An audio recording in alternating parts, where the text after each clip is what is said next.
ሰላም እንዴት ናችሁ? የዩቱብ ቤተሰቦች ሰላማችሁ ይብዛልኝ ላይ ያላችሁበት።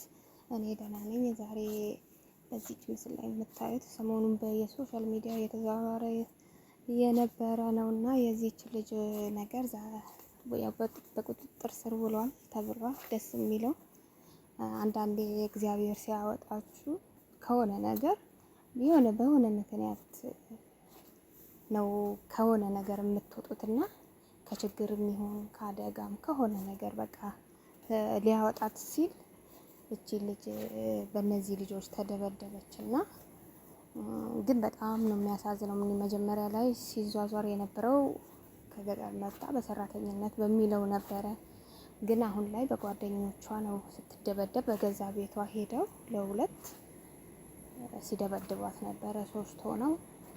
እንግዲህ ምንም ቢሆን እንደዚህ ጓደኛ በጓደኛ ደረጃ እንደዚህ መደብደብ ማለት በጣም ነው የሚያሳዝነው።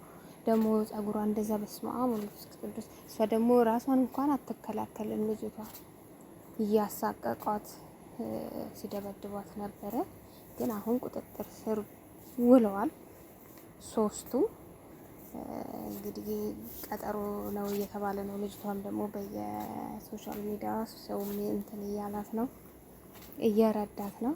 ሊረዳትም የሚፈልግ ብዙ ሰው አለ እና እግዚአብሔር በምክንያት ነው ይሄን ነገር ያመጣባት ነው የምለው እኔ። በአንድ በኩል ለሷ ደስ የሚል ነገር ነው፣ በአንድ በኩል ግን እንደዛ በዚህ ደረጃ በገዛ ዜጋችሁ በገዛ ጓደኛችሁ ጎረቤታችሁ እንደዚህ በገዛ ቤታችሁ መደብደብ ማለት በጣም ነው የሚያሳዝነው። ማርያምን እኔ በጣም ነው ያዘንኩት። እንደዛ ሲያደርጓት ጸጉሯን ሲጎቱት ወደ ታች ሆዷ ውስጥ ሲመቷት ውሃ ሲደፉባት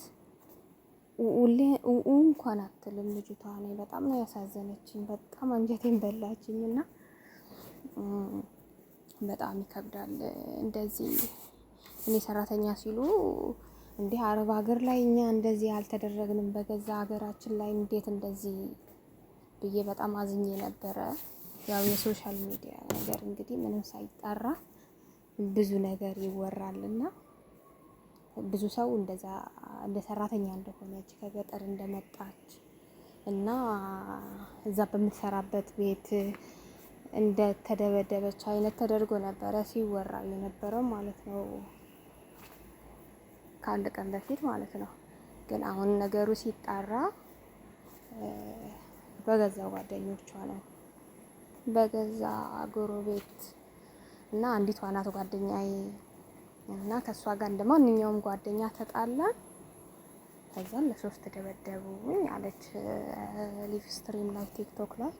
እና ደግሞ አሁንም እናቷም ደግሞ እርቅ ተብሎ እንግዲህ በህግ ከተያዘ በኋላ እንድትታረቅ ጎረቤትም ስለሆኑ ነው ይመስለኛል እንድትታረቅ ከእናት ወይ አስፈራርተዋትም ሊሆን ይችላል።